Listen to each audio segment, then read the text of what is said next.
قال يا قوم أرأيتم إن كنت على بينة من ربي ورزقني منه رزقا حسنا وأشهد أن محمدا عبده ورسوله فقد قال الله في محكم التنزيل العظيم والفرقان المجيد أعوذ بالله من الشيطان الرجيم بسم الله الرحمن الرحيم يا أيها الناس اتقوا ربكم الذي خلقكم من نفس واحدة وخلق منها زوجها وبث منهما رجالا كثيرا ونساء واتقوا الله الذي تساءلون به والأرحام إن الله كان عليكم رقيبا يا أيها الذين آمنوا اتقوا الله حق تقاته ولا تموتن إلا وأنتم مسلمون يا أيها الذين آمنوا اتقوا الله وقولوا قولا سديدا يصلح لكم أعمالكم ويغفر لكم ذنوبكم ومن يطع الله ورسوله فقد فاز فوزا عظيما فإن خير الحديث كتاب الله وخير الهدي هدي محمد صلى الله عليه وسلم وشر الأمور محدثاتها وكل محدثة بدعة وكل بدعة ضلالة وكل ضلالة في النار. கண்ணியத்திற்கும் பெருமதிப்பிற்கும் உரிய எனதருமை இஸ்லாமிய சகோதர சகோதரிகளே, பெரியோர்களே, தாய்மார்களே, கடமையான ரமலான் நோன்பை நிறைவேற்றியவர்களாகவும் இரவு தொழுகையை பூர்த்தி செய்தவர்களாகவும் அல்லாஹ்வுடைய இல்லத்திலே தாங்கள் எல்லாம் அமர்ந்து கொண்டிருக்கின்றீர்கள். அல்ஹம்துலில்லாஹ். எல்லாம் வல்ல அல்லாஹ் ரப்புல் ஆலமீன் நாளை மறுமையில் நோன்பாளிகள் மட்டுமே அனுமதிக்கப்படுகின்ற ரெய்யான் என்ற வாசலில் நுழைகின்ற மாபெரும் நற்பாக்கியத்தை வல்ல ரஹ்மான் நம் அனைவருக்கும் தந்து அருள் புரிவானாக என்று பிரார்த்தித்த வண்ணம் இந்த உரையினை ஆரம்பம் செய்கிறேன். கண்ணியத்திற்குரிய அன்பார்ந்த எனதருமை சகோதரர்களே, பொதுவாகவே இந்த உலகத்தில் ஒரு சமூகம் முன்னேற வேண்டுமானால், ஒரு சமூகம் ஒரு நிலையிலிருந்து அடுத்த நிலைக்கு செல்ல வேண்டுமென்றால், ஒரு சமூகம் ஒரு பிரகாசமான எதிர்காலத்தை அடைய வேண்டுமென்றால், அந்த சமூகத்தில் உள்ள இளைஞர்கள், வாலிபர்கள் தங்களுடைய இளமை பருவத்தை அந்த சமூகத்திற்கு அர்ப்பணம் செய்தால்தான் அந்த சமூகம் ஒரு மிகச்சிறந்த பிரகாசமான எதிர்காலத்தை அடைய முடியும் என்பது வரலாற்று சான்று. அன்பிற்குரிய சகோதரர்களே, இஸ்லாமிய வரலாற்றில் ரசூல் ஸல்லல்லாஹு அலைஹி வஸல்லம் அவர்களுக்கு 40வது வயதில் நபித்துவத்தை அடைந்த பிறகு அந்த சமூகத்திற்கு அவர்கள் இந்த ஏகத்துவ சத்திய பிரச்சார பணியை ஆரம்பம் செய்தார்கள்.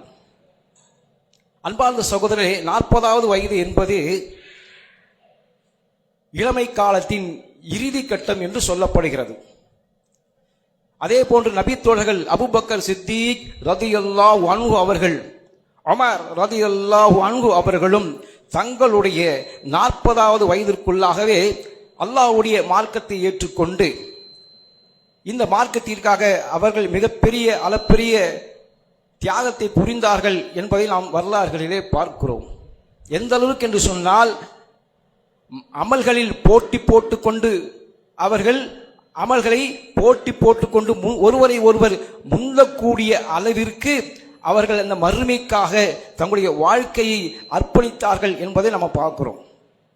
அதற்கு அடுத்ததாக பல இளம் வயதிலே நபித்தோழர்கள் இந்த அல்லாஹ்வுடைய மார்க்கத்தை ஏற்றுக்கொண்டு பல அரும்பெரும் அர்ப்பணிப்புகளை செய்தார்கள் என்பதை நாம் ஹதீஸ்களிலே வரலாறுகளிலே பார்க்கிறோம்.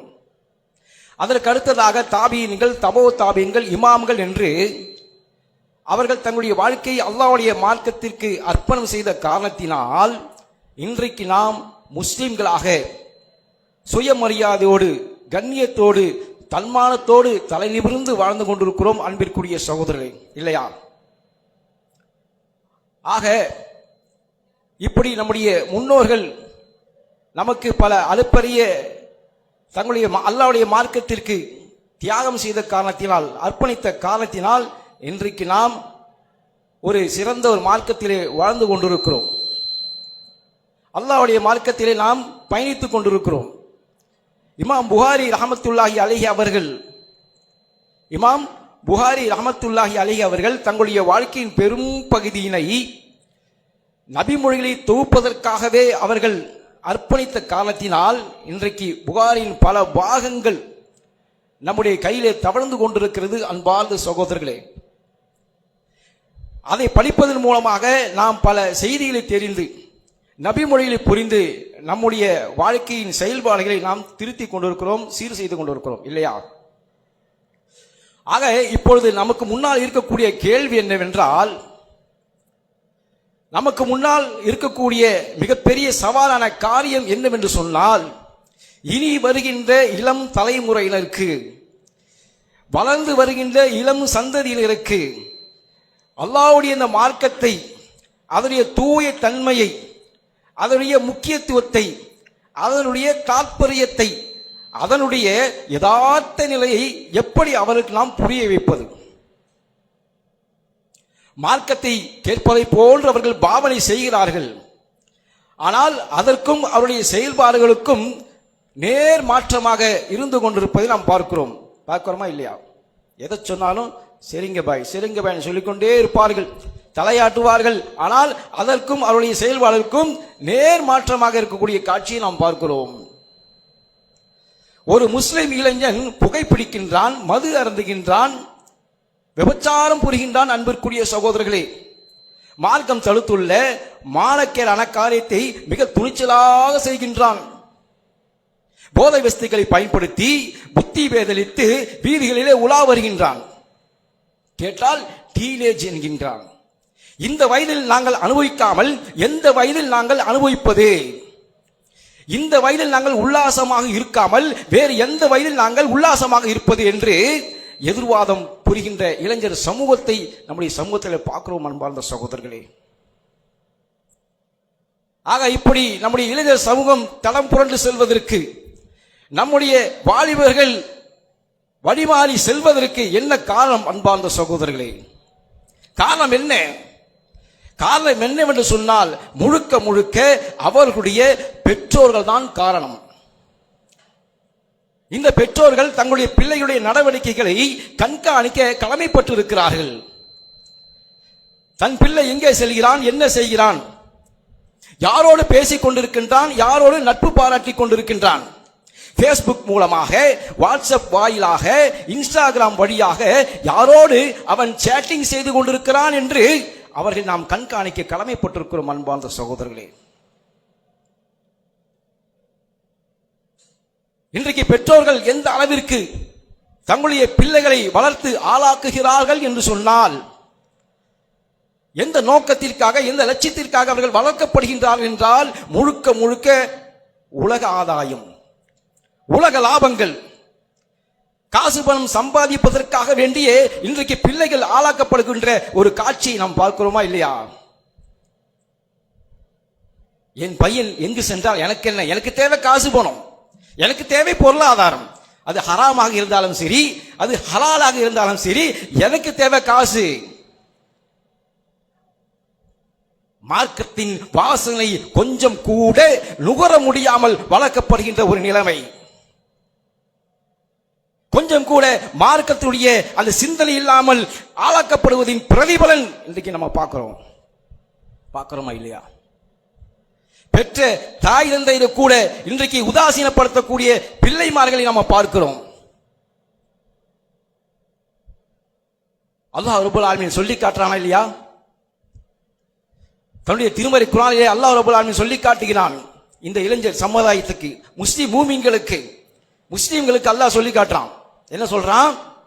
யா அய்யுஹல்லதீன ஆமனு இன்னமல் ஹம்ரு வல் மைசுரு வல் அன்சாபு வல் அஸ்லாமு ரிஜ்ஸும் மின் அமலி ஷைத்தான் ஃபஜ்தனிபுஹு லஅல்லக்கும் துஃப்லிஹூன். ஈமான் கொண்டவர்களே, சூதாட்டமும் மதுபானமும் இன்னும் கச்சலைகளும் அம்பெறிந்து குறிகேட்டலும் ஷைத்தானுடைய அருவருக்கத்தக்க செயல்களில் உள்ளவையாகும். ஃபஜ்தனிபுஹு, நீங்கள் இவற்றை விட்டு விலகிக் கொள்ளுங்கள். லஅல்லக்கும் துஃப்லிஹூன், நீங்கள் இதனால் வெற்றி அடைவீர்கள் என்பதாக அல்லாஹ் ரப்பல் ஆலமீன் தன்னுடைய திருமறை குர்ஆனிலே குறிப்பிட்டு காட்டுகிறான். தொடர்ந்து அல்லாஹ் சொல்கின்றான், இந்த சூதாட்டத்தை கொண்டும் மதுபானத்தை கொண்டும் ஷைத்தான் விரும்புவதெல்லாம் உங்களிடையே பகைமையை ஏற்படுத்தி அல்லாஹ்வுடைய நினைவை விட்டும் அல்லாஹ்வுடைய தொழுகை விட்டும் உங்களை தடுத்து விடுவதே ஆகும். எனவே இவற்றை விட்டும் நீங்கள் விலகிக் கொள்ள மாட்டீர்களா? அல்லாஹ் கேட்கிறான். அல்லாஹ் சொல்லி காட்டுகிறான். ஆக இப்படிப்பட்ட ஒரு ஒழுக்கக்கேடான மார்க்கம் தடுத்துள்ள மானக்கேடான செயலை செய்து கொண்டிருக்கின்ற இந்த இளைஞர்களை கொண்டு நாம் பிற சமூகத்தவரிடம் எப்படி நாம் தாவா பணி செய்வது, அழைப்பு பணி செய்வது, இது போன்ற ஒழுக்கக்கேடான மானக்கேடான தீய செயல்கள் செய்கின்ற இந்த வாலிபரை கொண்டு எவ்வாறு நாம் நம்முடைய சமூகத்தில் உள்ள நிலைமைகளை சரி செய்வது? சிந்திக்க வேண்டுமா வேண்டாமா? ஆக இந்த பெற்றோர்கள் தங்களுடைய பிள்ளைகளை எந்த அடிப்படையில் ஆளாக்குகிறார்கள் சொன்னால், இது போன்ற அல்லாஹ்வுடைய அந்த கல்வி, அல்லாஹ்வுடைய அந்த ஹிக்மா ஞானத்தை கொஞ்சம் கூட நுகர முடியாமல் முழுக்க முழுக்க உலக ஆதாயத்திற்காகவே வளர்க்கப்படுகின்ற காரணத்தினாலே இன்றைக்கு பிள்ளைகள் தடமாறுகின்ற ஒரு சூழ்நிலை. நம்முடைய இளைஞர் சமுதாயம் பாதை மாறுகின்ற ஒரு நிலைமையை பார்க்கிறோம் என்று சொன்னால், மார்க்க சிந்தனை கொஞ்சம் கூட இல்லாமல் வளர்க்கப்படுவதின் பிரதிபலனை நம்ம பார்க்கிறோம். பெற்ற தாய் தந்தையர் கூட இன்றைக்கு அனாதரவாக, இன்றைக்கு அவர்கள் வயது முதிர்ந்த நிலையிலே வருகின்ற பொழுது அவர்களை அனாதரவாக விட்டுவிடக்கூடிய, அனாதைகளாக அவர்களை ஆதரவற்றவர்களாக விடக்கூடிய ஒரு சூழ்நிலையை பார்க்கிறோம் என்று சொன்னால், வளர்கின்ற பொழுதே அவர்களுக்கு இந்த மார்க்க கல்வி கொடுக்கப்படாத விளைவு. அல்லாஹ் ரப்பல் ஆலமீன் தன்னுடைய திருமறை குர்ஆனிலே சொல்லி காட்டுகிறான். 17வது அத்தியாயத்துடைய 23வது வசனத்தில் அல்லாஹ் கூறுகின்றான். அந்த வசனத்தை இமாம் கூட தொழில ஓதுனாங்க. வகலா ரப்புக்க அல்லா தஅபுது இல்லா இய்யாஹு வபில் வாலிதைனி இஹ்சானா இம்மா யப்லகன்ன இந்தக்கல் கிபர அஹதுஹுமா அவ் கிலாஹுமா. அல்லாஹ் சொல்றான், ஃபலா தகுல்லஹுமா உஃபியு வலா தன்ஹர்ஹுமா வகுல்லஹுமா கௌலன் கரீமா. அல்லாஹ் சொல்றான், அல்லாஹ் ஒருவனை மட்டுமே வணங்க வேண்டும், அவனுக்கு எந்த ஒன்றையும் நீங்கள் இணையாக ஆக்கக்கூடாது என்று சொல்லிட்டு அடுத்ததாக அல்லாஹ் சொல்றான், பெற்றோர்களுக்கு நீங்கள் பணிவிடை செய்ய வேண்டும், உபகாரம் செய்ய வேண்டும், நன்மை செய்ய வேண்டும், அவருடைய தேவைகளை நீங்கள் நிறைவேற்ற வேண்டும்.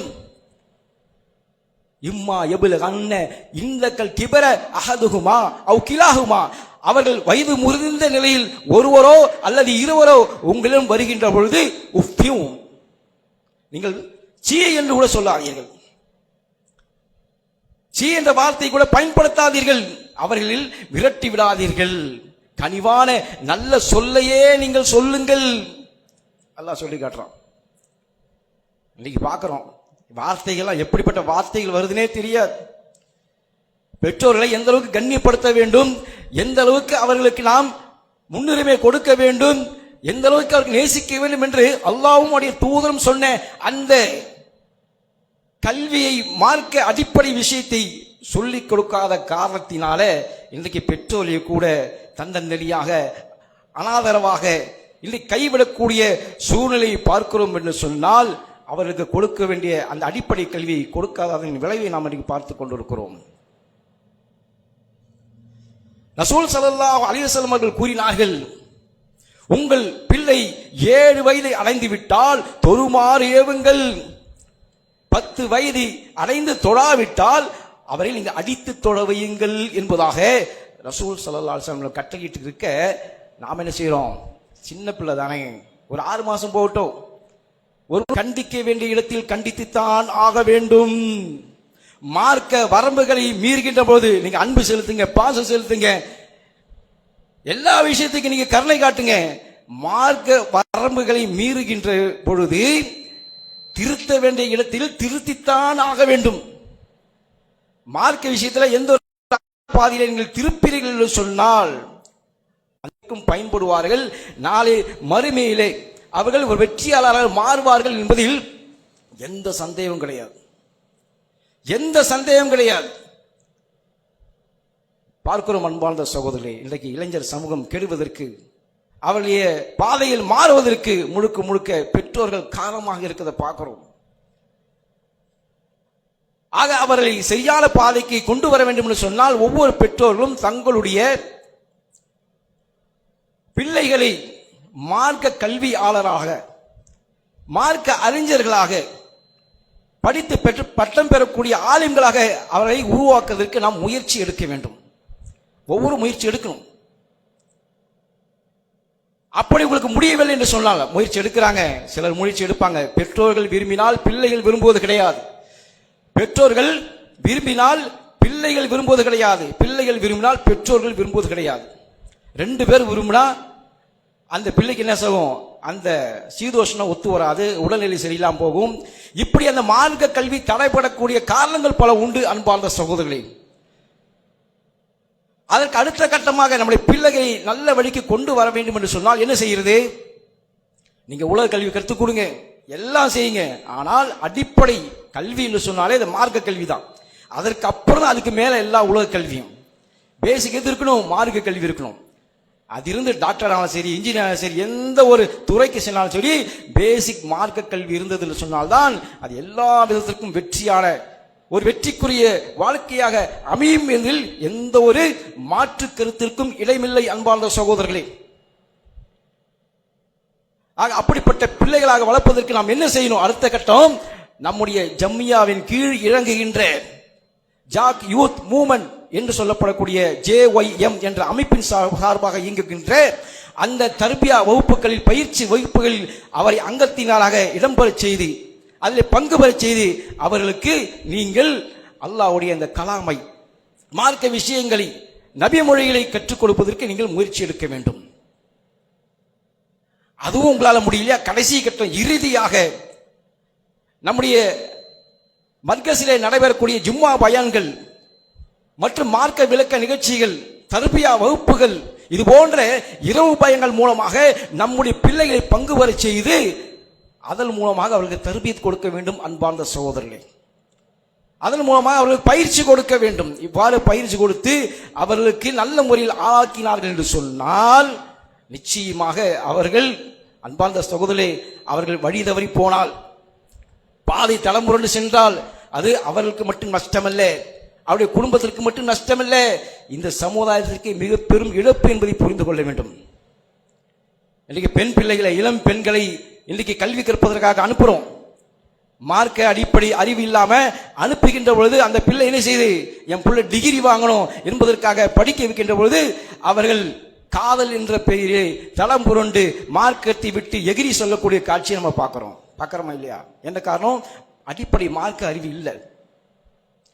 முர்த்தத்தாகக்கூடிய காட்சியை பார்க்கணும்னு சொன்னால் அதுக்கு தகுந்த அடிப்படை கல்வி கொடுத்து விட்டு நீங்க எங்க வேணா அனுப்புங்க, அவர்கள் தளம் புரள மாட்டார்கள், பாதை சென்று அவர்கள் மாற மாட்டார்கள். அன்பிற்குரிய சகோதரர்களே, ஆக நம்முடைய இளம் தலைமுறையினர், எதிர்கால சந்ததியினர்கள், இளைஞர்கள் சரியான பாதைக்கு அவர்கள் வர வேண்டும் என்று சொன்னால் இது போன்ற மேற்சொன்ன அடிப்படையிலே சொன்ன காரியங்களை சரியான முறையிலே அல்லாஹ்வுடைய பள்ளியோடு தொடர்பு, இது போன்ற மார்க்க விஷயங்கள், மார்க்க விளக்க நிகழ்ச்சிகள், தர்பியா வகுப்புகள் போன்ற வகுப்பில் பங்கு பெற செய்து அவரை சிறந்த ஒரு முஸ்லீமாக மாற்றுவதற்கு முயற்சி எடுத்தோம் என்று சொன்னால் இன்ஷா அல்லாஹ் ஒரு சிறந்த எதிர்கால சந்ததியினரை, இளைஞர் சமுதாயத்தை, வாலிப கூட்டங்களை நம்மால் உருவாக்க முடியும் என்பதை புரிந்து அந்த அடிப்படையில் நம்முடைய பிள்ளைகளை ஆளாக்கக்கூடிய சிறந்த பெற்றோர்களாக, சிறந்த சமூகமாக உருவாவதற்கு எல்லாம் வல்ல அல்லாஹ் ரப்பல் ஆலமீன் நம் அனைவருக்கும் கிருபை செய்வானாக.